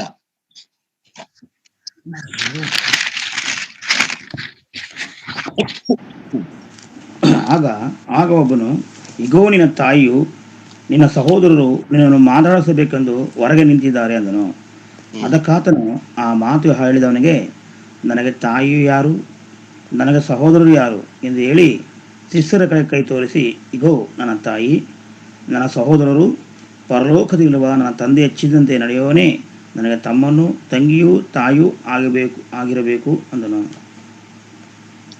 ಇಲ್ಲಿ ನಾವು ನೋಡ್ತಾ ಇರುವಾಗ ಪ್ರಿಯರೇ, ಯಾರಂತೆ? ಪರಲೋಕದಲ್ಲಿರುವ ನನ್ನ ತಂದೆಯು ಚಿತ್ತದಂತೆ ನಡೆದವನೇ ನನಗೆ ತಮ್ಮನೂ ತಂಗಿಯೂ ತಾಯಿಯೂ ಆಗಬೇಕು ಎಂದನು. ಅಂದ್ರೆ ಪ್ರಿಯರೇ, ಇಲ್ಲಿ ನಮ್ಗೆ ಕಂಡು ಬರೋದು ಪ್ರಿಯರೇ, ವಾಕ್ಯದಿಂದ ಏನ್ರಿ ಏರ್ಪಾಟು ಆದಂತಹ ಈ ಆತ್ಮೀಯ ಬಂಧ ಬಹಳ ಒಳ್ಳೆದ್ದು. ಯಾಕಂತ ನೋಡುವಾಗ ಪ್ರಿಯರೇ, ಅದೇ ನಿಲ್ಲುವಂತದ್ದು. ಇಲ್ಲಿ ನಿಜವಾಗ್ಲೂ ಯೇಸು ಸ್ವಾಮಿ ವಾಕ್ಯದ ಪ್ರಕಾರ ಯಾರು ಬದುಕ್ತಾ ಇದ್ದಾರೆ? ಅವರೇ ನನ್ನ ತಾಯಿ, ಅವರೇ ನನ್ನ ಸಹೋದರರು ಅಂತ ಹೇಳ್ತಾ ಇದ್ದಾನಂದ್ರೆ ದೇವರ ಚಿತ್ತದಂತೆ ನೀವು ಇದ್ದು ಎಷ್ಟೋ ಜನರನ್ನು ನೀವು ಬೆಳೆಸ್ತಾ ಇದ್ದೀರಾ.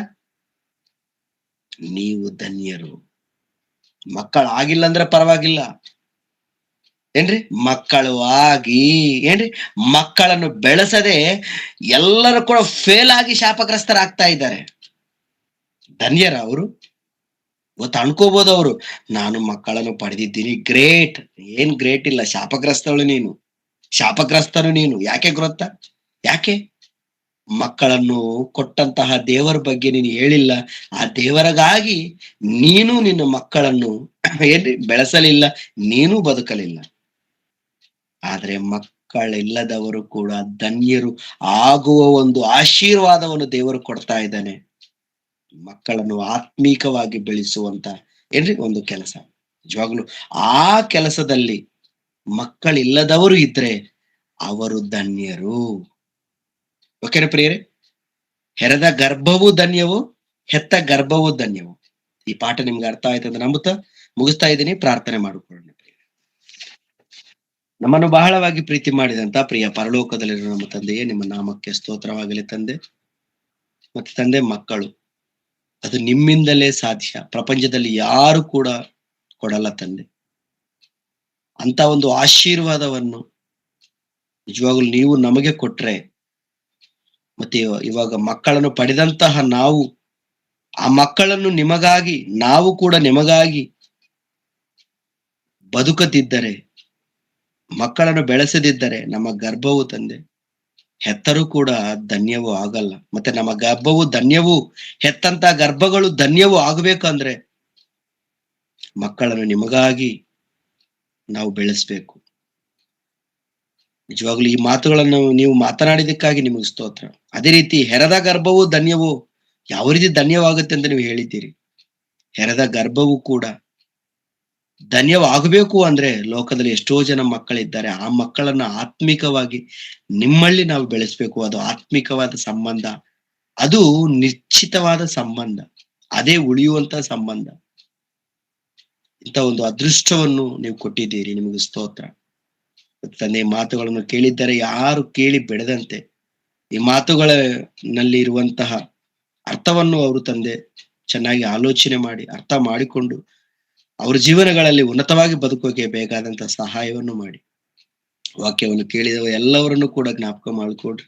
ಎಲ್ಲರಿಗೆ ಒಳ್ಳೆ ಆರೋಗ್ಯವನ್ನು, ಒಳ್ಳೆ ಆಯುಷ್ಯನ್ನು ಕೊಡ್ತೀನಿ ಅಂತ ನಂಬುತ್ತ ಕರ್ತನಾದ ಯೇಸು ಕ್ರಿಸ್ತನ ಹೆಸರಿನಲ್ಲಿ ಈ ಪ್ರಾರ್ಥನೆ ನಿಮ್ಗೆ ಸಲ್ಲಿಸ್ತೀನಿ ತಂದೆಯೇ, ಆಮೇನ್. ಓಕೆ ಪ್ರಿಯರೇ, ಕೊನೆಯ ಆಶೀರ್ವಾದ ನಾವು ತಗೊಳ್ಳೋಣ. ನಮ್ಮ ತಂದೆಯಾದ ದೇವರ ಪ್ರೀತಿ, ಕರ್ತನಾದ ಯೇಸು ಕ್ರಿಸ್ತನ ಕೃಪೆಯು, ಪವಿತ್ರಾತ್ಮ ದೇವರ ಒಂದು ಅನ್ಯೋನ್ಯ ಸಹವಾಸವು ಯಾವಾಗ್ಲೂ ನಮ್ಮ ಜೊತೆ ಇದ್ದು ನಮ್ಮನ್ನು ನಡೆಸಲಿ. ಆಮೇನ್. ಓಕೆ ಪ್ರಿಯರೇ, ಎಲ್ಲರಿಗೆ ವಂದನೆಗಳು.